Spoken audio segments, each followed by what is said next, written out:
Hello friend and my dear students welcome to Banita Dipti explores जोठी आपण माने पांती केवल एजुकेशनल वीडियो। आज आम ये वीडियो रे सप्तम श्रेणी गणित बही पेज 20 रे थिबा निजे करी देख प्रश्न 1 नंबर रु 8 नंबर पर्यंत समस्त प्रश्नर संपूर्ण समाधान करिबा। प्रथमे देख 1 नंबर प्रश्न 0 रु 9 पर्यंत अंक गुडी को केवल थरे मात्र व्यवहार करी गोटे 10 अंक विशिष्ट संख्या गठन करिबा जहाँ 5 रो बृहत्तम गुणितक होइथिबो। 5 रो बृहत्तम गुणितक माने तार एकक घरे 0 किंबा 5 रहिबो। आउ बृहत्तम गुणितक माने भाव तार शेष घरे शेष अंक गुड़ाक नियुत कोटि ए घरे 9 8 7 5 ए गुड़ाक ही रहिबो। बी नंबर रे लिखा जाइछि क्षुद्रतम युग्म संख्या। क्षुद्रतम युग्म संख्या माने तार स्थानीय मानर सबुठारु बड़ घर नियुत कोटि ए घरे सब छोट संख्या रहिबो 1 2। तेणु आमे प्रथमे बुझिबा तापरे लेखिबा। निजे करी देख पेज 20। 5 द्वारा विभाज्य संख्यार एकक घरे 0 किंबा 5 रहिबो। तेणु लिखिबा 5 द्वारा विभाज्य संख्यार एकक घरे 0 किंबा 5 रहिबो। 5 रो विभाज्यता सूत्र मन पकाओ। जो संख्या गुड़ाक 5 रो गुणितक बा 5 द्वारा विभाज्य तार एकक घरे 0 किंबा 5 थाए। एबे लिखिबा 5 रो बृहत्तम गुणितक। बृहत्तम गुणितक माने शेष घर गुड़ाक 9 रु स्टार्ट हबो। 9 8 7 6 5 स्थानीय मान अनुसार जे बड़ घर। तेणु 10 टिकिया संख्या प्रथमे रहिबो 9 तापरे 8 तापरे 7 तापरे 6 तापरे 5 एमती कले बृहत्तम माने सबुठारु बड़। प्रथमे आमे 1 लिखि परिबानी जेतले क्षुद्रतम देइथबो सेतबेले आमे 1 रु स्टार्ट करिबा। तेणु 9 8 7 6 5 4 3 2 1 0 शेष रे रहिबो 1 आउ 0। शेष दीटा लेटर रे तुमरो टिके डाउट थबो 201 हबो ना 210 हबो। 201 तो सबुठारु सान किंतु 201 एटा 5 रो गुणितक नुह बा जो संख्यार एकक घरे 1 थाए सेटा 5 द्वारा हरि हुएनी। तेणु आमे शेष को 210 लेखिबा 201 लेखिबा नाही। 201 लेखिथिले सबुठारु सान हेई थांता किंतु आम कंडीशन अनुसार सेटा होउनी। तेणु डबल आई प्रश्न होला क्षुद्रतम युग्म संख्या लेखिबा। क्षुद्रतम युग्म संख्या माने क्षुद्रतम माने 1 रु स्टार्ट हेइथो 1 2 3 एमती स्टार्ट हबो। युग्म संख्या माने जो संख्याटा लेखिबा तार शेष अंकटा हमर 8 0 2 4 एमती आइथिबो। जेहेतु आमे 1 रु स्टार्ट करिबा 1 2 3 4 5 6 एमती लिखिबा शेष रे 9 न लेखि शेष अंकटा हमर 8 हबो ता पछुकु 9 लिखिदबा ए भलिया करिबा। तेणु प्रथमे अंक गुडी को ऊर्ध्व क्रम रे सजाई लिखिबा। ऊर्ध्व क्रम रे सजाई लिखिले 0 रु स्टार्ट करिबा 0 1 2 3 4 5 6 7 8 9 सानरु बड़ क्रम लिखिले। एबे हमकु क्षुद्रतम युग्म संख्या लिखिबाकू सहज हबो ऊपरु देखिकी लिखिबा।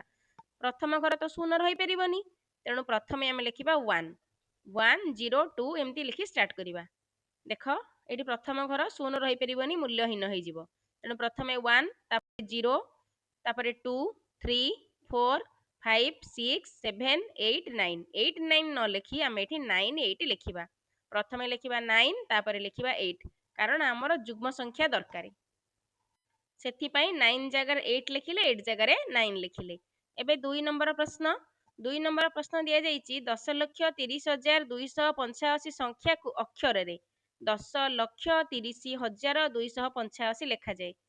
आमे तो संख्या रे लेखिबा अक्षर रे लेखिबा जानिचे ए जो अक्षर रे लेखा जाइछि तेणु 10 1 रे 0 एठी लेखा जाइछि 10 285 संख्या रे लेखा जाइछि एठी लेखा जाइछि 285 समुदाय 18 टा अक्षर होउछि। तेणु आमे सर्वाधिक संख्यक अक्षर लेखिबा 7 अंक विशिष्ट संख्याटी लेखिबा। ता पूर्वरु आमे टिके बुझिबा को संख्या गुडाक लेखिले अक्षर रे लेखिले सेटा टिके बड़ बड़ बा अधिका हुए। मने कर 2 रे 9 29 29 पांचटी अक्षर किंतु 30 लेखिला बेलू 30 मात्र 3टा अक्षर। एठी देखो गोटे एग्जांपल 24 किंतु 2 रे 9 29 लेखिले केते हबो 29 आउ 2टा अक्षर एठी बढ़ी गला 24 रे 1 2 3टा अक्षर 29 रे 5टी अक्षर। तेणु आमे एमतिया बड़ बड़ अक्षर थिबा संख्या गुडी को आमे लेखिबा। जेमिति कि उदाहरण देख 29 37 48 45 84 एमती आउरी अनेक संख्या अछि हैला। तुमे से गुडा को 4-5टा लेखि दबो सेई गुडा को यूज करिकी तमे संख्या गठन कले तुमरो शीघ्र समाधान हेई परिबो। एबे आमे गोटिए 7 अंक विशिष्ट संख्या लेखिबा ଅଡ଼ଚାଳିଶ, 29, 745। ତୁମେ ଚାହିଁଲେ ଯାହା ବି ଲେଖିପାରିବ। ଅଡ଼ଚାଳିଶ ଏଠି ଆମର 5ଟି ଅକ୍ଷର ଅଛି। 29 ଲେଖିଲେ ଅଣତିରିଶ, ଏଠି ବି 5ଟି ଅକ୍ଷର ଅଛି। 45 ଲେଖିଲେ ପଇଁଚାଳିଶ, ଏଠି ବି 5ଟି ଅକ୍ଷର। 700, 1 ରୁ 10 ଯାଏଁ ସବୁ ଗୁଡାକ 2 ଅକ୍ଷର ବିଶିଷ୍ଟ ସଂଖ୍ୟା। ସେଠି ସବୁ 2, 1, 2, 3, ତେଣୁ ଯାହାକୁ ଲେଖିଲେ ଏଠି ଆମର ଚଳିବ। 7 ଲେଖିଲେ 745। ଏବେ ୟାକୁ ଅକ୍ଷରରେ ଲେଖିବା। ଅଡ଼ଚାଳିଶ ଲକ୍ଷ, ଅଡ଼ଚାଳିଶ ନୁହଁ, ଆମେ ଅଡ଼ଚାଳିଶ ଲେଖୁ, ଅଡ଼ଚାଳିଶ କହୁ। ଅଡ଼ଚାଳିଶ ଲକ୍ଷ 29,745। ବର୍ଣ୍ଣବୋଧ ବହି ଦେଖିବ, 38 ସବୁ ସ ଲେଖା ହେଇଥିବ, ସି କୋଉଠି ଲେଖା ହେଇନଥିବ ହେଲା। 745, ଏଥିରେ ଦେଖ ଗଣ 24ଟି ଅକ୍ଷର ଅଛି। ଉପରେ ମୁଁ ଯେଉଁ ସଂଖ୍ୟା ଗୁଡାକ ଲେଖିକି ଅଣ୍ଡରଲାଇନ୍ କରିଛି, ତୁମେ ସେଇ ସଂଖ୍ୟା ଗୁଡା ଲେଖିକି ଏଇଭଳିଆ ଆହୁରି ଗୁଡ଼ାଇ ଲେଖିପାରିବ। ଏଥିରେ ଆମର ସମୁଦାୟ 24ଟି ଅକ୍ଷର ଅଛି, ଏଠି ଲେଖିବା ଏଥିରେ 24ଟି ଅକ୍ଷର ଅଛି। ତାପରେ ଦେଖ ଆହୁରି ମଧ୍ୟ ତୁମେ ଚାହିଁଲେ ଲେଖିପାରିବ। 84, 84 ଏଗୁଡାକ ଲଗେଇକି ଲେଖିପାରିବ। ଗୋଟେ ଏକ୍ଜାମ୍ପଲ ଦେଇ ଦଉଛି, ତମେ ତାକୁ ନିଜେ ଲେଖିବ, ନହେଲେ ନ ଲେଖିଲେ କିଛି ଅସୁବିଧା ନାହିଁ। ଗୋଟିଏ ତ ଲେଖିବା ପାଇଁ ଦିଆଯାଇଛି, 2-4ଟା ଲେଖିଲେ ଭଲ, ତୁମ ଜାଣିବା ପାଇଁ କି 2-4ଟା ତୁମେ ଲେଖିପାରିବ। ଦେଖ ଏକ୍ଜାମ୍ପଲ ପାଇଁ ଲେଖୁଛି 84 ଲକ୍ଷ 84,884, ଏଥିରେ ମଧ୍ୟ 24ଟି ଅକ୍ଷର ଅଛି। 84, 84 ଲକ୍ଷ, ଏଠି ବି ସେମିତି 84 ମାନେ 5ଟା ହଜାର, ତାପରେ 884, ଏଠି ଲେଖିଦବ 24ଟି ଅକ୍ଷର।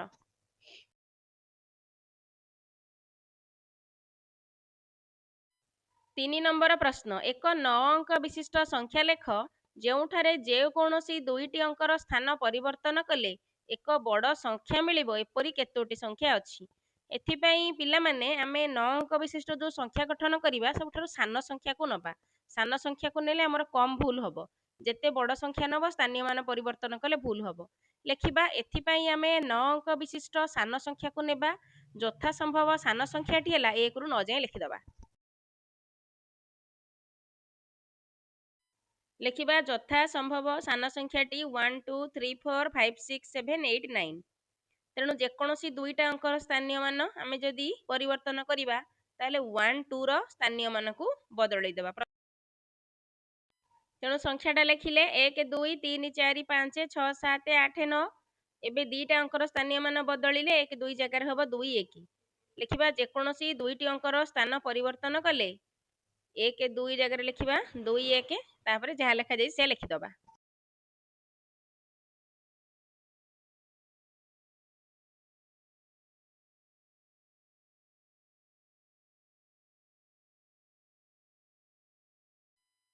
ସଂଖ୍ୟାଟି ହବ 2, 1, 3, 4, 5, 6, 7, 8, 9।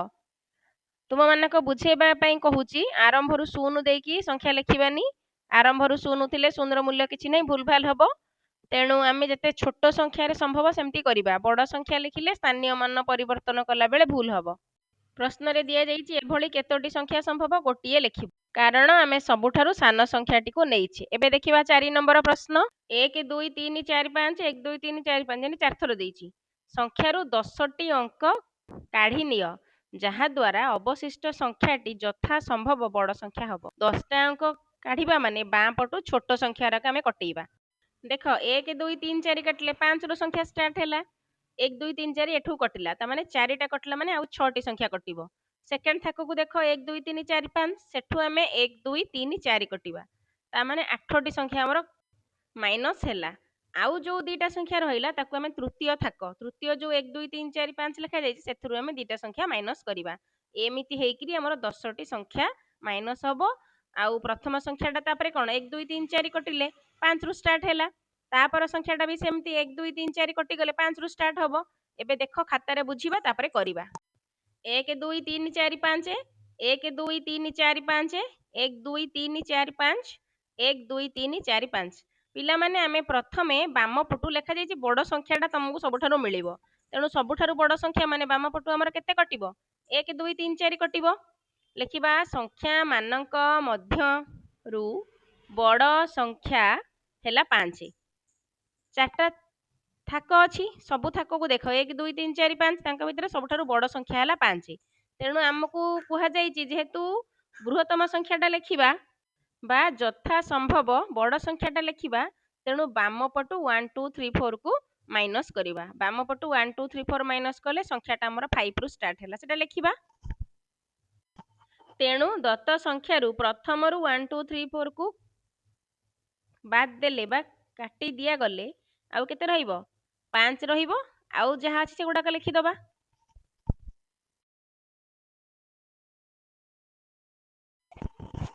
1 2 3 4 तो कटिगला 5 1 2 3 4 पुणी 5 1 2 3 4 5 1 2 3 4 5 एतिकी रहिला एबे सेकंड पार्ट को देख 1 2 3 4 5 एथरू भी आमे 1 2 3 4 को माइनस करि दबा ता माने हमर बाम पटे 5 और 5 हे जिवो तेणु लिखिबा पुनश्च चारिटी अंक को बाद देबा चारिटी अंक को बाद देले परवर्ती 5 अंक पाइबा पई 1 2 3 4 को हमें काटी दबा तेणु लिखिबा 55 तापर 1 2 3 4 5 1 2 3 4 5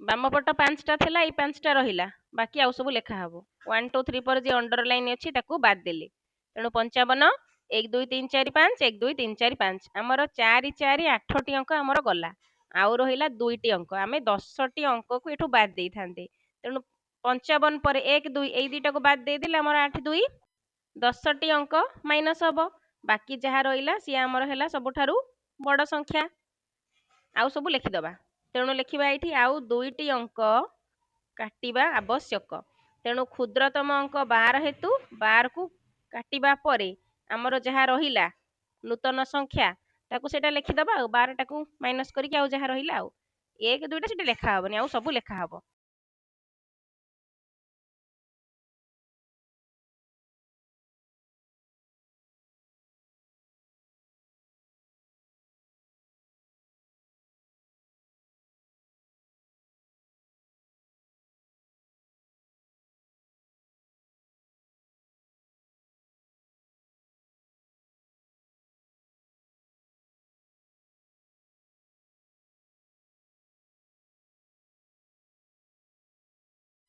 नूतन संख्या है 55 3 4 5 1 2 3 4 5 अंकटा केते सहज देख पिला माने टिके बुझीगले अंकटा बहुत सहज तापरे 5 नंबर प्रश्न 0 1 उभय शब्द रे ई एवं ओ अक्षर अछि 1 2 उभय शब्दर शून्य अक्षर अछि 2 3 उभय मध्य टी अक्षर अछि कौन से समान अक्षर न थाई ता माने दीटा शब्द भितर अक्षर समान न थिबो आमे सेही भलिया शब्द खोजिकी लिखिया एक्चुअली सेमतिया नाही मु निजे 1 रु 100 पर्यंत प्रत्येक अक्षर को देखिछि देख 0 आउ 1 Z E R O N E ए दीटा जाकरे ओ हैला कॉमन उभय रे ओ अछि 1 2 0 1 गला 1 2 गला 1 2 उभय को देख सेथिरे मध्ये उभय रे ओ अछि O N E 1 T W O 2 उभय रे ओ अछि ओ ओ सेमिति 2 आउ 3 0 1 गला ई अछि एठी ई नहीं किंतु ओ अछि जे कोनस तो गोटे लेटर अछि ना 2 एवं 3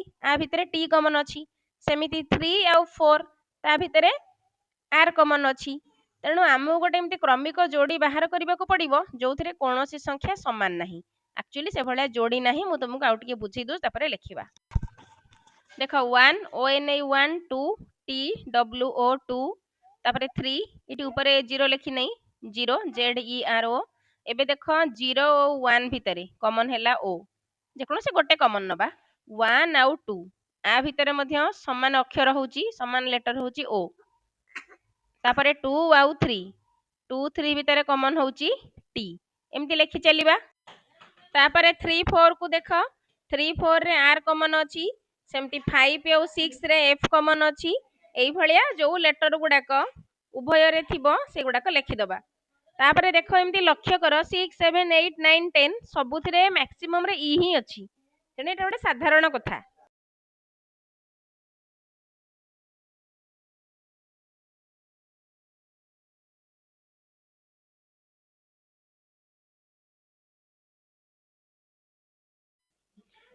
5 ଆଉ 6 ଏଥିରେ ରହିଲା I FIVE SIX 6 ଏଥିରେ ରହିଲା I ସେମିତି 6 7 ରେ ରହିଲା S 8 ରେ 7 8 EIGHT ଏଥିରେ ରହିଲା E କ୍ୟାପିଟାଲ E ବୋଲି କନଫ୍ୟୁଜ ହୁଅନି ଇ ତାପରେ 9 10 NINE ଏଠି ବି ଇ TN10 ମ୍ୟାକ୍ସିମମ୍ ଜାଗାରେ ଆମର ଇ ରହୁଛି ହେଲା 10 11 12 ଚାଲିଲା ତାପରେ ଆସିବ 13 ଠାରୁ 14 16 ଟିନ୍ ଗୁଡାକ 19 ଯାଏ ସବୁଥିରେ ହିଁ ଇ ରହିବ ତେଣୁ 1 ଠାରୁ 100 ଯାଏ ମୁଁ ସବୁ ନମ୍ବର ପ୍ରାୟ ଦେଖିଲି ସବୁଥିରେ କିଛି ନା କିଛି ଆମର ରହୁଛି ସମାନ 21 2 ସେଥିରେ ବି ରହିଲା କମନ 1 2 ଏମିତି ରହିବ ଏ ସବୁ ଗୁଡାକରେ ଦେଖ ଟିନ୍ TEEN 13 14 15 ଏମିତି ଚାଲିଲା 19 20 ରେ ବି ଇ ଅଛି ତେଣୁ 1 ଠାରୁ 100 ଭିତରେ ମ୍ୟାକ୍ସିମମ୍ ସବୁ ନମ୍ବର ଗୁଡାକରେ ତା ପୂର୍ବ ନମ୍ବର ନେମ୍ ର କୌଣସି ନା କୌଣସି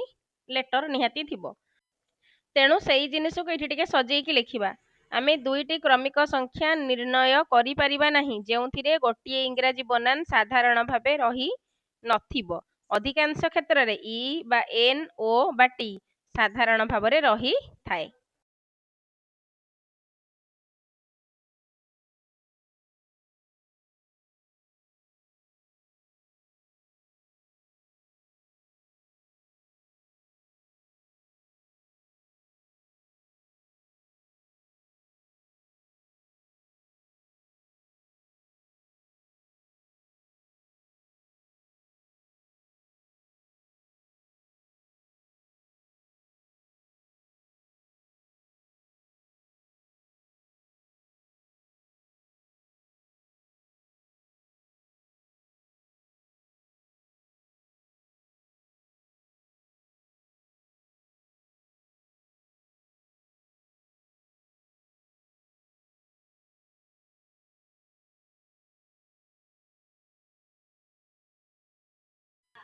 ତାପର ନମ୍ବର ପ୍ରଶ୍ନ ଦେଖ ବହୁତ ମଜାଦାର ପ୍ରଶ୍ନ ଟାଇମ ଟେକିଂ କିନ୍ତୁ ସହଜ ମନେକର ତୁମେ ସମସ୍ତ ସଂଖ୍ୟା 1 2 3 4 5 ଏମିତି 9 10 11 ଲେଖୁଛ ତୁମେ ଲେଖିଥିବା ଦଶମ ଅଙ୍କଟି ହଉଛି 1 ଦଶମ ଅଙ୍କ ମାନେ 1 2 3 4 ଏମିତି ଲେଖିଲେ 10ତମ ସ୍ଥାନରେ ଯୋଉ ଅଙ୍କ ରହିବ ସେ ହେଲା 1 ଏକାଦଶ ଅଙ୍କଟି ହଉଛି 0 ଯାହା ସଂଖ୍ୟା 10ର ଏକ ଅଂଶ 1 ରୁ 9 ପର୍ଯ୍ୟନ୍ତ ସବୁ ହଉଛି ଅଙ୍କ 10 ହେଲା ଗୋଟେ ସଂଖ୍ୟା 10 ସଂଖ୍ୟାରେ ଦିଟା ଅଙ୍କ ଅଛି ଗୋଟେ ହେଲା 1 ଆଉ ଗୋଟେ ହେଲା 0 ଏକ ନମ୍ବର ପ୍ରଶ୍ନରେ ଦେଖ ଲେଖାଯାଇଛି ବୁଝିବାକୁ ଚେଷ୍ଟା କର କାରଣ ଗଣିତଟା ଟିକେ ଲମ୍ବା ତେଣୁ ବୁଝିବାକୁ ଚେଷ୍ଟା କର ଲେଖା ହେଇଛି ସେହିପରି ଲେଖି ଚାଲିଲେ 1000ତମ ଅଙ୍କଟି କଣ ହବ ଏହି ଅଙ୍କଟି କେଉଁ ସଂଖ୍ୟାରେ ଥିବ ଅଙ୍କ ମାନେ କଣ ବୁଝିପାରୁଛ ତ ମନେକର 100 ଲେଖାଯାଇଛି 100ରେ 3ଟି ଅଙ୍କ ଅଛି ପ୍ରଥମ ଅଙ୍କଟା 1 ଦ୍ୱିତୀୟଟା ହେଲା 0 ଆଉ 0 ତେଣୁ ଅଙ୍କ ମାନେ ତା ମଝିରେ ଯୋଉ ସଂଖ୍ୟା ଥାଏ ତେଣୁ 1 ରୁ 9 ପର୍ଯ୍ୟନ୍ତ ମୋଟ ଅଙ୍କ ହେଲା 9ଟି 10 ରୁ 99 ପର୍ଯ୍ୟନ୍ତ ସଂଖ୍ୟା କେତେଟା ସେମିତି ଲେଖିବା 10 ରୁ 99 ପର୍ଯ୍ୟନ୍ତ ସଂଖ୍ୟା ହଉଛି 99 ରୁ 9 ଫେଡିଦବା 9 ଫେଡିଲେ 90ଟି ସଂଖ୍ୟା ହଉଛି 10 ରୁ 9 ପର୍ଯ୍ୟନ୍ତ ସଂଖ୍ୟା ଏବେ ସଂଖ୍ୟାରେ କେଇଟା ଅଙ୍କ ଅଛି ତାକୁ ବାହାର କରିବା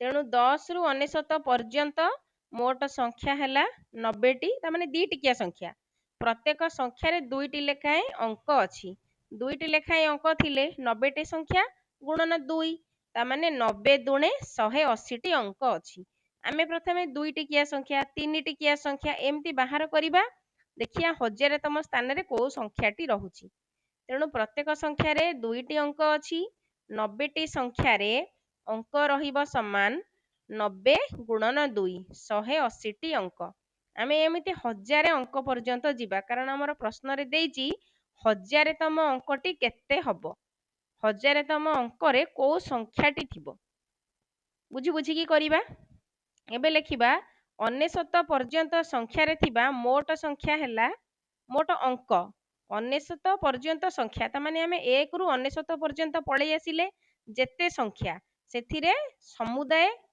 ଅଙ୍କ କେତେ 1 ରୁ 9 ତ 9ଟା ଅଙ୍କ 10 ରୁ 99 ହଉଛି 90 ଦୁଣେ 180ଟି ଅଙ୍କ ତେଣୁ 180କୁ 9ରେ ମିଶିଯିବ ଅଙ୍କ ମାନେ କଣ ପିଲାମାନେ ବୁଝିପାରୁଛ ତ ମନେକର 12 ଲେଖାଯାଇଛି 12ରେ ଦିଟା ଅଙ୍କ 1 ଗୋଟିଏ ଅଙ୍କ 2 ଗୋଟିଏ ଅଙ୍କ ତେଣୁ 180 ଯୁକ୍ତ 9 ସମାନେ 189 ତାମାନେ 1 ରୁ 99 ପର୍ଯ୍ୟନ୍ତ ଯେତେ ସଂଖ୍ୟା ରହିଲା 1 ଅଙ୍କ ବିଶିଷ୍ଟ 2 ଅଙ୍କ ବିଶିଷ୍ଟ ସମସ୍ତଙ୍କର ଅଙ୍କ ସଂଖ୍ୟା ମିଶେଇକି 199ଟି ଅଙ୍କ ଆମକୁ ମିଳିଲା।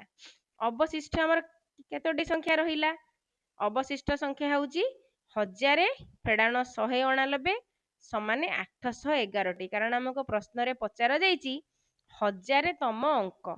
ଆମର କେତେଟା ଅଙ୍କ ଦରକାର? 1000 ଅଙ୍କ। ଆମେ 199 ଅଙ୍କ ପର୍ଯ୍ୟନ୍ତ ଆସିଲେଣି, ତେଣୁ 1000 ଫେଡାଣ 199 ଆଉ ଆମର ବାକି ଅଛି 811ଟି ଅଙ୍କ। ବର୍ତ୍ତମାନ ଆମର ଏଇଠୁ 2 ଟିକିଆ ସଂଖ୍ୟାର ସବୁ କାମ ସରିଯାଇଛି। 2 ଟିକିଆ ସଂଖ୍ୟା ଆଉ 1 ଅଙ୍କ ବିଶିଷ୍ଟ ସଂଖ୍ୟା ମିଶେଇକି ଆମର 199 ଅଙ୍କ ବାହାରିଛନ୍ତି। ଏବେ ଆମର 3 ଅଙ୍କ ବିଶିଷ୍ଟ ସଂଖ୍ୟା 100 ଠାରୁ ଷ୍ଟାର୍ଟ ହବ। 3 ଅଙ୍କ ବିଶିଷ୍ଟ ସଂଖ୍ୟା ଯୋଉ 100 ଠାରୁ ଷ୍ଟାର୍ଟ ହବ, ଯେତିକି ଆମର ଆବଶ୍ୟକ, ତାମାନେ ଆମେ 100 ଠାରୁ ଆରମ୍ଭ କରିବା, କୋଉ ଯାଏଁ ପହଞ୍ଚିବା, ତାମାନେ କେତେ ନମ୍ବର 3 ଅଙ୍କ ବିଶିଷ୍ଟ ସଂଖ୍ୟା ପାଖରେ ଆମେ ପହଞ୍ଚିବା ସେଇଟା ଆମେ ଜାଣିନେ, କିନ୍ତୁ ଆମର 811ଟି ଅଙ୍କ ଆବଶ୍ୟକ। ଦେଖ, 811ଟି ଅଙ୍କ ଆଉ ସବୁ ଅଙ୍କ ସଂଖ୍ୟା ଗୁଡାକ 3ଟା ଲେଖା ଅଙ୍କ ହେଇଥିବେ। ତାମାନେ ଆମେ କେତେଟା ସଂଖ୍ୟା ମିଶେଇଲେ ଆମର 811 ହଉଥିବ। ଆଉ ସବୁ ସଂଖ୍ୟାରେ 3ଟା ଲେଖା ଅଙ୍କ ଥିବେ, ମୋଟାମୋଟି ଉପରେ ବୁଝ। ଆମେ କେତେଟା ସଂଖ୍ୟା ମିଶେଇବା ଆମେ ଜାଣିନେ, ଗୋଟାଏ 2ଟା 3ଟା 4ଟା 5ଟା, କିନ୍ତୁ ସବୁ ଗୁଡାକ 3 ଟିକିଆ ସଂଖ୍ୟା ହେଇଥିବେ, କାରଣ ତାଙ୍କ ଅଙ୍କ ସଂଖ୍ୟା ମିଶି 811 ହବ। ଆମର 1 ଅଙ୍କ ବିଶିଷ୍ଟ 2 ଅଙ୍କ ବିଶିଷ୍ଟ ସରିଯାଇଛି, ଆମର 3 ଅଙ୍କ ବିଶିଷ୍ଟ ବାକି ଅଛି। ତେଣୁ ଯୋଉ 811ଟି ଅଙ୍କ ଆମର ଆବଶ୍ୟକ ଥିଲା, ମୁଁ ତାକୁ ସେ 811କୁ 3ରେ ହରିଦେଲି। ତାମାନେ ଆମର 270ଟି 3 ଅଙ୍କ ବିଶିଷ୍ଟ ସଂଖ୍ୟା ଆଉ ଗୋଟେ ବଳୁଛି, ବଳକା ଅଙ୍କ। 270 3 ଅଙ୍କ ବିଶିଷ୍ଟ ସଂଖ୍ୟା ହେଲେ 100ରୁ ଆରମ୍ଭ କରି 270ଟି ସଂଖ୍ୟା 100ରୁ ଗଣିବା। 100ରୁ ଗଣିଲେ ପ୍ରଥମ 3 ଅଙ୍କ ବିଶିଷ୍ଟ ସଂଖ୍ୟା ହେଲା 100, ଦ୍ୱିତୀୟଟା 101, ତୃତୀୟଟା 102, ଏମିତି ହେଇ ହେଇ ଆମର କେତେ ଅଛି? 100ରେ 270 ମିଶିବ। ମିଶିଲେ 370 ହବା କଥା, ଗୋଟିଏ କିନ୍ତୁ ମାଇନସ ହବ, ପଛକୁ ଆସିବ। ତେଣୁ ଆମର 100 ଠାରୁ ଆରମ୍ଭ କରି 270ଟି ସଂଖ୍ୟା ଯାଏ ହେଉଛି 369। ତାମାନେ 369, 1 2 3 4 ଗଣି ଗଣିକି ଯୋଉ ଜାଗାରେ 369 ହବ, ସେଇଟା ହେଲା 100 ପରଠାରୁ 270 ନମ୍ବର ସଂଖ୍ୟା ଆଉ 1 ଠାରୁ 369 ନମ୍ବର ସଂଖ୍ୟା। ତେଣୁ 1ଟି ଅଙ୍କ ବଳି ଯାଇଛି, ଯାହାକି 1000ତମ ଅଙ୍କ ହବ। ତେଣୁ 1ଟି ଅଙ୍କ ବଳି ଯାଇଛି, ଯାହାକି 1000ତମ ଅଙ୍କ। ଏହି ଅଙ୍କଟି ହବ 370ର ପ୍ରଥମ ଅଙ୍କ। 370ର ପ୍ରଥମ ଅଙ୍କ କିଏ? 3। ତେଣୁ ଆମର ଉତ୍ତର ହେଲା 3। ତାମାନେ ଆମେ ଏଥିରୁ ଜାଣିଲେ 1000ତମ ଅଙ୍କ 3 ହବ। ଆଶା କରୁଛି ପିଲାମାନେ ତମେ ଏଟା ବୁଝିପାରିବ। ଯଦି ଏଇ ପାଠଟା ବୁଝିପାରୁନ, ଏଇ ନମ୍ବରଟା ଆଉ ଥରେ ଦେଖ। ଦେଖିଲା ପରେ ବହୁତ ସହଜ ଭାବରେ ମୁଁ ବୁଝେଇ, ତମେ ବୁଝିପାରିବ। ପ୍ରଥମେ 1ରୁ 9 ବାହାର କଲେ, ତାପରେ 10ରୁ 9 ବାହାର କଲେ, ଯେତେ ସଂଖ୍ୟା ବାହାରିଲା ତାର ଅଙ୍କ ବାହାର କଲେ। ଆମର ସମୁଦାୟ 189ଟି ଅଙ୍କ ହେଲା 1ରୁ 99 ପର୍ଯ୍ୟନ୍ତ। ତାକୁ କଣ କଲେ? 1000ରୁ ଫେଡିଦେଲେ, କାରଣ ପ୍ରଶ୍ନରେ ଦେଇଛି 1000ତମ ଅଙ୍କ ଆମର ଦରକାର। 1000ରୁ 199 ମାଇନସ କଲେ, ଆଉ ଆମର ହେଲା 811। ପ୍ରତି ସଂଖ୍ୟାରେ 3ଟା ଲେଖା ଅଙ୍କ ରହୁଛି, ଯେହେତୁ 3 ଅଙ୍କ ବିଶିଷ୍ଟ ସଂଖ୍ୟା, ତେଣୁ 811କୁ 3ରେ ହରିଦେଲେ। ହରିଲା ଖୁଣୁ ଆମର 270 ପ୍ଲସ ଗୋଟେ ବଳକା ଅଙ୍କ ରହିଲା, ମାନେ 1 ବଳି ପଡିଲା। ଯେହେତୁ ସଂଖ୍ୟାରେ ହଉଛି, ତେଣୁ 1 ହେଲା ବଳକା ଅଙ୍କ, ତେଣୁ ସେ ଅଙ୍କଟାକୁ ଆଉ ଗୋଟେ ସଂଖ୍ୟା ନିଆଗଲା। ତାମାନେ 369ରେ ସେଇ ବଳକାଟା ମିଶିଗଲା, ମିଶିଲେ ଆମର 370 ହେଲା। 370 ଯୋଉ ସଂଖ୍ୟାଟା, ତାର ପ୍ରଥମ ଅଙ୍କ କିଏ? 3। ତେଣୁ 1000ତମ ଅଙ୍କଟି ଆମର 3 ହବ। ଡବଲ ଆଇ ପ୍ରଶ୍ନ, କେଉଁ ସଂଖ୍ୟାରେ ନିୟୁତତମ ଅଙ୍କ ରହିଥିବ? ଏଇଟା ସବୁଠାରୁ ଟିକେ ବଡ଼ ପ୍ରଶ୍ନ, କିନ୍ତୁ ବହୁତ ସହଜ। ଏଠାରେ 1ରୁ 9 ପର୍ଯ୍ୟନ୍ତ ପ୍ରତ୍ୟେକ ସଂଖ୍ୟାର ମୋଟ ଅଙ୍କ ହେଲା 9। 2 ଅଙ୍କ ବିଶିଷ୍ଟ ସଂଖ୍ୟା 10ରୁ 99 ପର୍ଯ୍ୟନ୍ତ ସଂଖ୍ୟାରେ ମୋଟ ଅଙ୍କ ହେଲା 90 ଦୁଣେ 180। ସେପଟେ କରିଛି ପ୍ରୋସିଡିଓରଟା, ତୁମେ ଦେଖିଛ କେମିତି ମୁଁ କରିଛି। 90 ଗୁଣନ 2 ସମାନେ 180। ଯେହେତୁ ପିଲାମାନେ ଏଠି ନିୟୁତତମ ପର୍ଯ୍ୟନ୍ତ ଦେଇଛି, ତେଣୁ ଆମକୁ ଷ୍ଟେପ ବାଇ ଷ୍ଟେପ ନିୟୁତ ଘର ପର୍ଯ୍ୟନ୍ତ ଯିବାକୁ ପଡିବ। ନିୟୁତ କୋଟି, 1 10 100 1000 ଅୟୁତ ଲକ୍ଷ ନିୟୁତ କୋଟି, ତେଣୁ ଟିକେ ଲମ୍ବା ହବ, କିନ୍ତୁ ସହଜ। 2-3 ଥର ପ୍ରାକ୍ଟିସ କରିଦେଲେ ତମର ଏଟା ନିହାତି ମନେ ରହିଯିବ। ବୁଝି ବୁଝିକି ପ୍ରାକ୍ଟିସ କରିବ, ଟିପି ଦବନି, ଟିପି ଦେଲେ କିଛି ମନେ ରହେନି। ବାରମ୍ବାର ବୁଝିବ, ଲେଖିବ, ତାପରେ ମନକୁ କରିବ। ଯେତେ ପ୍ରାକ୍ଟିସ କରିବ ସେତେ ଗଣିତ ଠିକ ଭାବରେ ମନେ ରହିବ। ଲାଗୁଥିବ ସବୁ ଆସିବ, ଠିକ ସମୟରେ କିଛି ମନେ ପଡିବନି। 2 ଅଙ୍କ ବିଶିଷ୍ଟ ସଂଖ୍ୟା 10ରୁ 99 ପର୍ଯ୍ୟନ୍ତ ସଂଖ୍ୟାରେ ଥିବା ମୋଟ ଅଙ୍କ ହେଲା 90 ଗୁଣନ 2 ସମାନେ 180ଟି। ଏବେ ଲେଖିବା 3 ଅଙ୍କ ବିଶିଷ୍ଟ ସଂଖ୍ୟା 100 ରୁ 999 ପର୍ଯ୍ୟନ୍ତ ସଂଖ୍ୟାରେ ମୋଟ ଅଙ୍କ ହେଲା 900 ଗୁଣନ 3। 900 କୁ 3 ରେ ଗୁଣିଲେ 9 3 27 2700।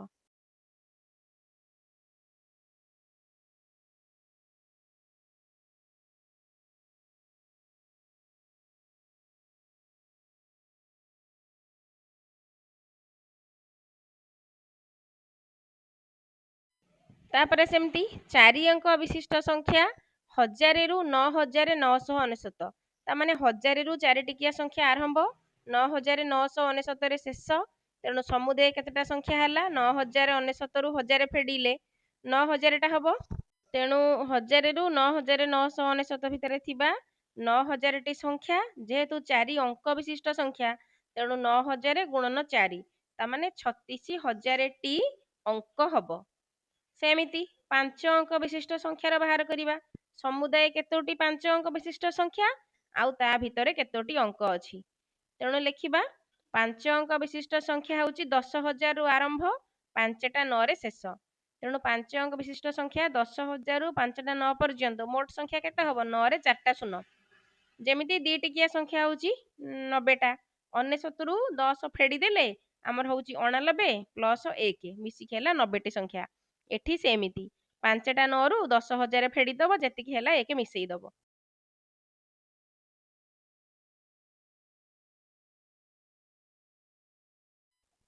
ତେଣୁ 9 ରେ 5ଟା ଶୂନ ଗୁଣନ 5 ଗୁଣିଲେ ହେଲା 4,50,000। ତମେ ଯଦି 10 ରୁ 99 କେମିତି 90ଟା ସଂଖ୍ୟା ହେଲା ବୁଝିଗଲ, ଏ ଲାଇନ୍ ଗୁଡାକ ବୁଝିବା ସହଜ। ସେ ଅନୁସାରେ ଶୂନ ବଢେଇ ବଢେଇ ଚାଲିବ। 9 5 45 3ଟା ଶୂନ। 5 ଅଙ୍କ ବିଶିଷ୍ଟ ସଂଖ୍ୟା ମାନେ ଗୋଟେ ସଂଖ୍ୟାରେ 5ଟା ଅଙ୍କ ରହୁଛି। ତେଣୁ 90,000 କେତେଟା ଅଙ୍କ ରହିବ 4,50,000। ଏବେ 5 ଅଙ୍କ ବିଶିଷ୍ଟ ବୃହତ୍ତମ ସଂଖ୍ୟା ପର୍ଯ୍ୟନ୍ତ ଆମର ଟୋଟାଲ ହିସାବ କରିଦବା। 1 ଟିକିଆ ଅଙ୍କ ହେଲା 9ଟା, 2 ଟିକିଆ ଅଙ୍କ ହେଲା 180, 3 ଟିକିଆ ଅଙ୍କ ହେଲା 2700, 4 ଅଙ୍କ ବିଶିଷ୍ଟ 4 ଟିକିଆ ଅଙ୍କ ସମୁଦାୟ 36,000। ତାମାନେ 4 ଅଙ୍କ ବିଶିଷ୍ଟ ସଂଖ୍ୟାର ମୋଟ ଅଙ୍କ ତାମାନେ 4 ଟିକିଆ ଅଙ୍କ ଆମର ରହିଲା ଏତିକି। ସେମିତି 5 ଅଙ୍କ ବିଶିଷ୍ଟ ହେଲା 4,50,000। ତେଣୁ ଆମର ଫାଇନାଲି 5ଟା 9 ବା 5 ଅଙ୍କ ବିଶିଷ୍ଟ ବୃହତ୍ତମ ସଂଖ୍ୟା ପର୍ଯ୍ୟନ୍ତ ଆମେ ସବୁତିକ ଅଙ୍କ ବାହାର କରିଦେଇଛେ। ଏବେ ସବୁ ଗୁଡାକ ମିଶେଇ ଦବା। ଆମର କେତେ ହଉଛି 9 ଯୁକ୍ତ 180 ଯୁକ୍ତ 2700 ଯୁକ୍ତ 36,000 ଯୁକ୍ତ 4,50,000। କମା ଦେଇକି ଲେଖିଦବା 4,50, 3ଟା ଶୂନ। ଏବେ କଣ କରିବା ସବୁ ଗୁଡାକ ମିଶେଇ ଦବା। ସବୁ ଗୁଡାକ ମିଶେଇଲେ କେତେ ହଉଛି ଆମର 4 88 8 8 9।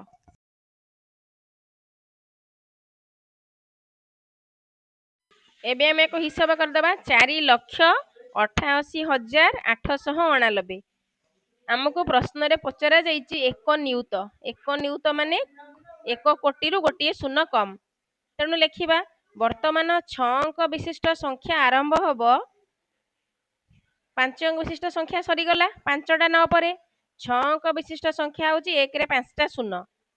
ତେଣୁ ଏଇଠୁ ଆମର 6 ଅଙ୍କ ବିଶିଷ୍ଟ ସଂଖ୍ୟା ଆରମ୍ଭ ହବ।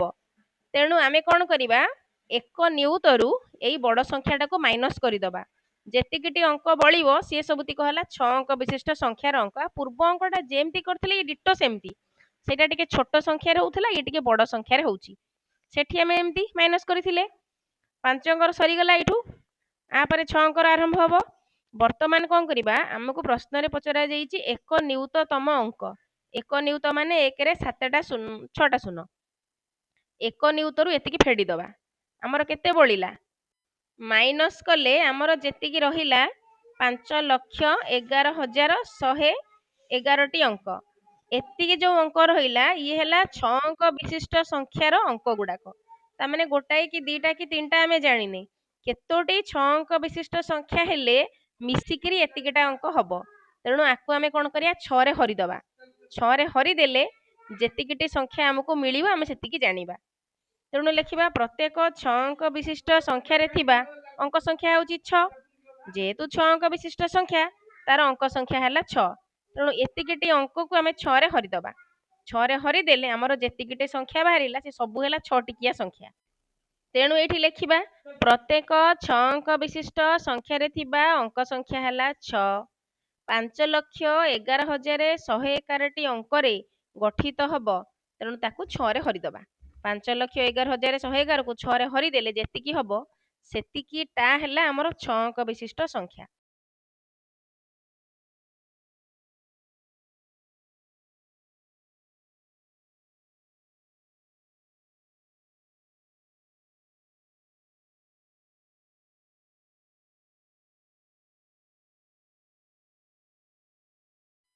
ଛଅକୁ ଏତିକିରେ ହରିଲେ ହବ 6×48, 3×51, 31, 56, 85,185ଟି ପୂର୍ଣ୍ଣ ସଂଖ୍ୟା, ଆଉ ଗୋଟେ ବଳିଲା, ଏକ ବଳିଲା ମାନେ ଏକଟି ଅଙ୍କ, ତେଣୁ 85,185ଟି ପୂର୍ଣ୍ଣ ସଂଖ୍ୟା ପ୍ଲସ୍ 1, ତେଣୁ ନ୍ୟୁନତମ ଅଙ୍କଟି କେତେ ହବ?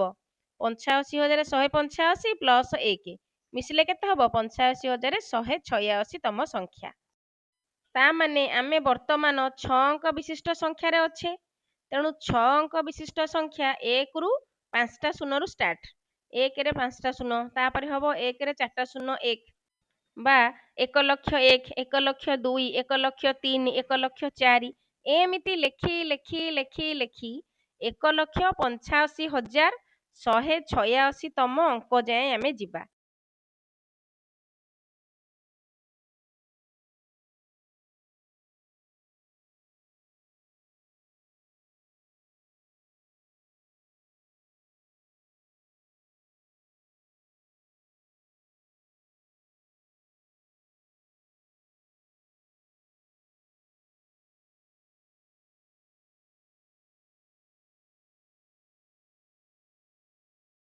ତେଣୁ 1,00,000ରେ 85,186 ମିଶେଇବା, ଗୋଟେ ମାଇନସ୍ କରିବା, ତେଣୁ 1,85,185 ଆମର ହବ ଉତ୍ତର।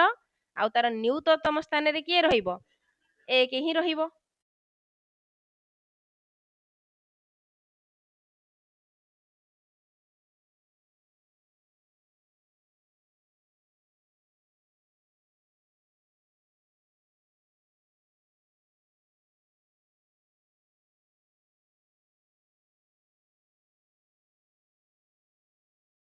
କାହିଁକି 1 ମାଇନସ୍ କରାଗଲା ପିଲାମାନେ ବୁଝିପାରିଲ?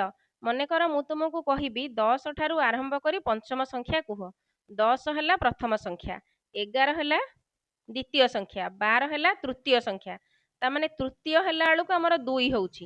ସେମିତି 86ତମ ସଂଖ୍ୟା ମାନେ 1 ମାଇନସ୍ କରାହବ। ଚତୁର୍ଥ ସଂଖ୍ୟା ହେଲେ 13 ହେଉଛି, ଚତୁର୍ଥ ତାମାନେ 4ତମ ସଂଖ୍ୟାଟା 3, 1 ମାଇନସ୍ କରାହେଉଛି କାରଣ 10ଟା ମିଶିଛି ନା, ସେଇଥିପାଇଁ କି ଆମର ଏଠି 1 ମାଇନସ୍ କରାଗଲା। ତେଣୁ ଏଇ ସଂଖ୍ୟାରେ ନ୍ୟୁନତମ ଅଙ୍କ ଆମର ରହିଲା। ଏବେ ସି ନମ୍ବର ପ୍ରଶ୍ନ, ତୁମେ କେତେବେଳେ ଅଙ୍କ 5କୁ 5,000 ଥର ଲେଖିବ? ଏ ବି ନମ୍ବର ଯେମିତି କଲେ ଏଇ ନମ୍ବର ବି ଟିକେ ସେଇଭଳିଆ। ପ୍ରଥମେ ଲେଖିବା ସଂଖ୍ୟା 1ରୁ 9 ମଧ୍ୟରେ 5 ଅଙ୍କଟି ଆସେ ଥରେ, ତାମାନେ 1ରୁ 9 ଭିତରେ 5 ଗୋଟିଏ ଥର ଅଛି। ସେମିତି 10ରୁ 99 ଭିତରେ କେତେ ଥର ଅଛି ଦେଖିବା। 10ରୁ 99 ଭିତରେ 15, 25, 35, 45, ତାପରେ ଷ୍ଟାର୍ଟ ହେଲା 5ରେ 0, 50, 50, 51, 52, 53 ସବୁଠି ଥରେ ଥରେ, 54 ଥରେ, କିନ୍ତୁ 55ରେ 2 ଥର। ଏମିତି ଗଣି ଗଣିକି ଆମେ 95 ପର୍ଯ୍ୟନ୍ତ ଯିବା, ସେଟା ହେଉଛି 19 ଥର। ସେଟା ଏଠି ଲେଖିବା। 2 ଅଙ୍କ ବିଶିଷ୍ଟ ସଂଖ୍ୟା 10ରୁ 99 ମଧ୍ୟରେ 5 ଆସେ 19 ଥର, ତାମାନେ ଯେଉଁ ଦିଟିକିଆ ସଂଖ୍ୟା ଗୁଡାକ ରହିଲା ତା ଭିତରେ 5 ଆମର ସମୁଦାୟ 19 ଥର ଆସୁଛି। ଏଠି ଏକ୍ସାମ୍ପଲ ଦେଇ ଆଉ ଟିକେ ବୁଝେଇ ଦେଇଛି ତମମାନଙ୍କୁ।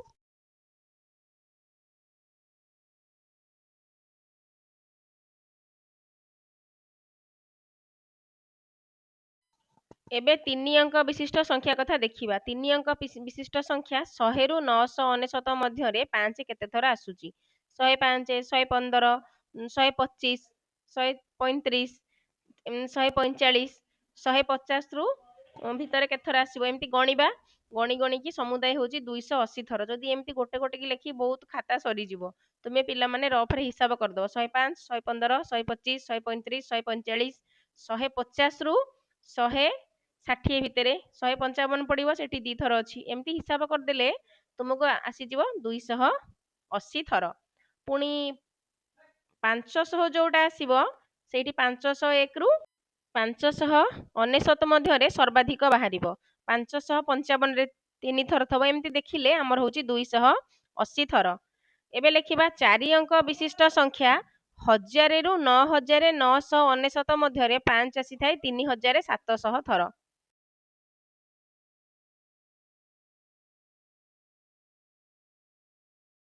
ତେଣୁ ଲେଖିବା ମୋଟ 1 19 280 3700 ସବୁଗୁଡାକ ମିଶେଇଲେ 4000 ଥର ହେଲା ମୋଟ। ଆମେ 9999 ଯାଏଁ ପଳେଇ ଆସିଲେ। ଏବେ 10,000 ରୁ 12,999 ଯାଏଁ ଯିବା 13,000 ପର୍ଯ୍ୟନ୍ତ। ଲେଖିବା 10,000 ରୁ 12,999 ମଧ୍ୟରେ 900 ଥର ଆଉ ଉପରେ ଅଛି 4,000 ଥର। ତାମାନେ ମିଶିଲେ କେତେ ହବ 4,000 ଯୁକ୍ତ 900 ସମାନେ 4,900 ଥର। ଏଇଠି ମୁଁ ଲେଖିବାକୁ ପିଲାମାନେ ଭୁଲି ଯାଇଛି 900 ଯୁକ୍ତ 4,000 ସମାନେ 4,900 ଥର। ତାପରେ କଣ କରିବା 13,000 ରୁ 13,499 ମଧ୍ୟରେ 5 କେତେ ଥର ଆସିଛି 5 ଆସିବ 100 ଥର। ତାପରେ 4,900 ଥର ଇଏ 100 ଥର ସମୁଦାୟ ମିଶେଇଲେ କେତେ ହବ 5,000 ଥର। ଆମେ 5 କେତେ ଥର ଅଛି ତାକୁ ମିଶଉଛେ ସଂଖ୍ୟା ମିଶଉନେ ତେଣୁ ସଂଖ୍ୟା ସହ କନଫ୍ୟୁଜନ ହବନି। 4,000 ରେ 900 ମିଶିଲେ 4,900 ହେଲା। ଆମେ ଏବେ ଲକ୍ଷ୍ୟ ରଖିବା କେମିତି 100 ହେଇଗଲେ ଆମର 5,000 ହେଇଯିବ। କାରଣ ପ୍ରଶ୍ନରେ ପଚରା ଯାଇଛି 5,000 ଥର ଆମେ 5 ଲେଖିବା। ତେଣୁ କେତେ ଥର ଗଣିଲେ ଆମର 5 ହଉଛି ତେଣୁ ସେ ଅନୁସାରେ ଆମେ ଦେଖିଲେ 13,499 ଯାଏଁ ହିସାବ କଲେ ତା ଭିତରେ ଆମର 5ଟା 100 ଥର ପଳେଇ ଆସୁଛି। ତେଣୁ ଲେଖିଲେ 13,000 ରୁ 13,499 ଭିତରେ 5 ରହୁଛି 100 ଥର। ଏବେ 4,099 ଆଉ 100 ମିଶେଇଲେ ଆମର ମୋଟ ହେଲା 5,000 ଥର। କିନ୍ତୁ 13,999 ସଂଖ୍ୟାରେ 5 ଅଛି କି ନାହିଁ ତାର ଟିକେ ପଛକୁ ଯାଅ। 13,495 ଯୋଉ ସଂଖ୍ୟା ତାର ଶେଷ ଅଙ୍କ 5। ତେଣୁ ଆମେ ଜାଣିଲେ ଶେଷ ସଂଖ୍ୟାଟି ହେଉଛି 13,495। ଆମେ ଏବେ ଉତ୍ତର ପାଇଗଲେ। ପିଲାମାନେ ଏ ଗଣିତ ଗୁଡାକ ବହୁତ ସହଜ କିନ୍ତୁ ବାର ବାର ପ୍ରାକ୍ଟିସ ନ କଲେ ମନେ ରହିବନି। ଯେହେତୁ ପ୍ରୋସେସଟା ଲେନ୍ଦି ବହୁତ ଲମ୍ବା ଅଧିକା ଲେଖିବାକୁ ପଡୁଛି ତେଣୁ ଆକୁ ବାରମ୍ବାର ପ୍ରାକ୍ଟିସ କରିବ। ଏଇଠୁ ଟିକେ ଦେଖିଦିଅ 13,000 ରୁ 13,499 ଭିତରେ 100 ଥର ମାନେ 100 ଥର 5 ଅଛି। ସେମିତି 10,000 ରୁ 12,999 ଭିତରେ ଆମର 900 ଥର ଅଛି। ଉପରେ 4,000 ବାହାରିଛି 4,900 ଆମେ ଥର ହିସାବରେ ହିସାବ କରୁଛେ ଆମର ସଂଖ୍ୟା ଡିଙ୍ଗିଛି ନାହିଁ। ଆମକୁ ଯେମିତି ଯାହା ହଉ 5,000 ଥର ଦରକାର। ତେଣୁ ଆମେ ଦେଖିଲେ 100 ଥର 5 ଆସିବ ଏଇ ଯାଏଁ ଗଲେ 900 ଥର 5 ଆସିବ ଏଇ ଯାଏଁ ଗଲେ ଆମେ ଏମିତି ହିସାବ କରିଛେ। ତେଣୁ ଶେଷ ସଂଖ୍ୟାଟି ଆମର ହେଲା 13,495। 7 ନମ୍ବର ପ୍ରଶ୍ନ ଗୋଟିଏ କାଲକୁଲେଟର କେବଳ 10,000 ଆଉ 100 ବଟନ ଅଛି। ନିମ୍ନଲିଖିତ ସଂଖ୍ୟା ଗୁଡ଼ିକ ପାଇଁ କେଉଁ ଥର କେଉଁ ବଟନ ଦବେଇବା। ଏ କାଲକୁଲେଟରରେ ଗୋଟେ ବଟନ ଅଛି 10,000 ଆଉ ଗୋଟେ ବଟନ ଅଛି 100। ଆମର ଅଛି 20,800 ତେଣୁ 10,000 ବଟନକୁ ଦିଥର ଦବେଇଲେ 10 ଦୁଣେ 20,000 ହେଇଯିବ। ଏ ସବୁ ଗୁଡାକ ସେଇ ପ୍ରୋସେସରେ ଆମେ କରିବା। ସେମିତି 100 ବଟନ ଅଛି ଥରେ ପ୍ରେସ୍ କଲେ 100 ହବ। 800 ଅଛି ତା ମାନେ 8 ଥର ପ୍ରେସ୍ କରିବା। ଛୋଟ ବେଳେ ଯୋଉ ବିସ୍ତାରିତ ରୂପ ଲେଖ ଏଇଟା ଭାବ ସେଇ ଜିନିଷ ତୁମକୁ ବୁଝିବା ପାଇଁ ବା ଟିକେ ପାଠକୁ ମଜାଦାର କରିବା ପାଇଁ ସେଇଠି ସବୁ ବଟନ କାଲକୁଲେଟର ଏମିତି ସବୁ ଲେଖା ଯାଇଛି। ବିସ୍ତାରିତ ରୂପ ଯେମିତି ଲେଖ ଗୋଟେ ସଂଖ୍ୟାକୁ ଭାଙ୍ଗିକି ବଡ ଆକାରରେ ଠିକ ସେଇଭଳିଆ 20,800 ତାମାନେ 10,000 ବଟନକୁ ଦିଥର ପ୍ରେସ୍ କରିବା 10 ଦୁଣେ 20,000। 800 କେମିତି ହବ 8 ଗୁଣନ 100 100 ବଟନକୁ 8 ଥର ପ୍ରେସ୍ କରିବା। ଏଇଠି ଓଡିଆରେ ବୁଝେଇକି ବି ଲେଖି ଦଉଛି 10,000 ବଟନକୁ 2 ଥର ବା ତା ମାନେ 10 ଦୁଣେ 20,000 ପ୍ରେସ୍ ହେଇଗଲା। 100 ଟିକିଆ ବଟନକୁ 8 ଥର ତା ମାନେ 800 ପ୍ରେସ୍ ହେଇଗଲା ଆମର ଉତ୍ତର ବାହାରିଗଲା। ବି ନମ୍ବର ସେମିତି କରିବା। ବି ନମ୍ବର ଲେଖା ଯାଇଛି 92,100। 92,100 ମାନେ 10,000 ବଟନକୁ କେତେ ଥର ପ୍ରେସ୍ କଲେ ଆମର 92,000 ହବ 90,000 ହବ। 10,000 ବଟନକୁ 9 ଥର ପ୍ରେସ୍ କଲେ ଆମର 90,000 ହବ। ତାପରେ ଲେଖା ଯାଇଛି 2,100 ତାମାନେ 2,100। ଆକୁ ଆଗ ଭାଙ୍ଗି ଦବା ଭାଙ୍ଗିଲେ ତୁମେ ବେଶୀ ଭଲସେ ବୁଝିପାରିବ। ଦେଖ ଏଟା ହେଲା 90,000 ପ୍ଲସ୍ 2,100 2,100 ତାମାନେ 90,000 କେମିତି ହବ 10,000 ଗୁଣନ 9 ତାମାନେ 10,000 ବଟନକୁ 9 ଥର ପ୍ରେସ୍ କରିବା। ତାପରେ 2,100 100 ଟିକିଆ ବଟନକୁ 21 ଥର ପ୍ରେସ୍ କରିବା 21 ଗୁଣନ 100 21 ଗୁଣନ 100। ଏବେ ଲେଖିବା 10,000 ବଟନକୁ 9 ଥର ଓଡିଆରେ ଲେଖି ଦଉଛି ପ୍ଲସ୍ 100 ବଟନକୁ 21 ଥର।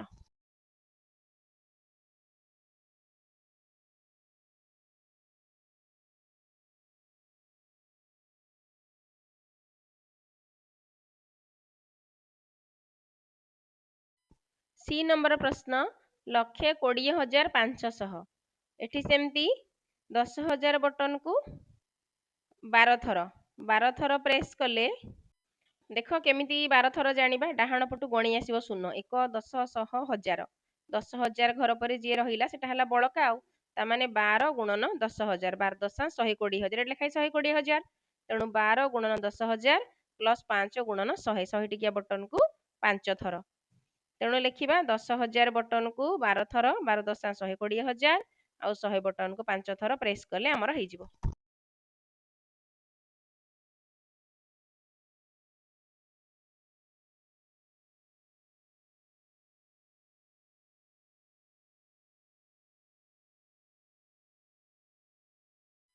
डी नंबर प्रश्न 65 30,000 1 10 शह 1000 होइत लक्ष 65 लक्ष 30,000 सेमती देख पिला माने एटा हला 6,530,000 सेठी हमर 10,000 होउतला तेणु 653 रे आमे 10,000 गुणिबा 10,000 केटा शून्य थाए चारटा शून्य तेणु मु चारटा शून्य को बाद दे दिली आ बाकी केते रहइला 653 तेणु 653 गुणन 10,000 जदि बुझी न पारिबो 10,000 जेतिटा शून्य बाद दे दबो तेणु 10,000 बटन टाकू 653 थर प्रेस कले 653 रे चारिटा शून्य बा 65 लक्ष 30,000 आमर मिलिबो एठी 100 टा प्रेस करबा आवश्यक नाही तापरटा 70 लक्ष 25,700 एठी सेमिति प्रथमे चारिटा घर को बाद दे दियो 10,000 रे चारटा शून्य थाए तेणु प्रथम चारटा घर को बाद दे देला आउ केते रहला 702 ता माने 10,000 बटन को 702 थर प्रेस करा जिवो 702 गुणन 10,000 प्रेस करले हमर केते हबो 70 लक्ष 20,000 हमर हबो आउ बळका केते रहिला 5,700 तेणु 100 बटन ठाकू 57 थर प्रेस करिबा एटा मिसिया कथा नुह केवल तुमे माने बेसी भलरे बुझी परिबो बोली मोटा मिसौची टिके बड़ संख्या भी अछि तेणु 7 0 2 5टा शून्य 1 2 3 4 चारटा शून्य ता माने 70 लक्ष 20,000 एटा हला 5,700 आकु मिसेई दियो मिसेइले 70 लक्ष 25,700 2 5 7 0 0 एटा को टिके ओडिया रे बुझे कि लिखिदबा लिखिबा 10,000 बटन को 702 थर आउ 100 बटन को 57 थर प्रेस कले आमे एई संख्याटी हमकु मिलिबो एबे 8 नंबर प्रश्न देख पिला माने बहुत सहज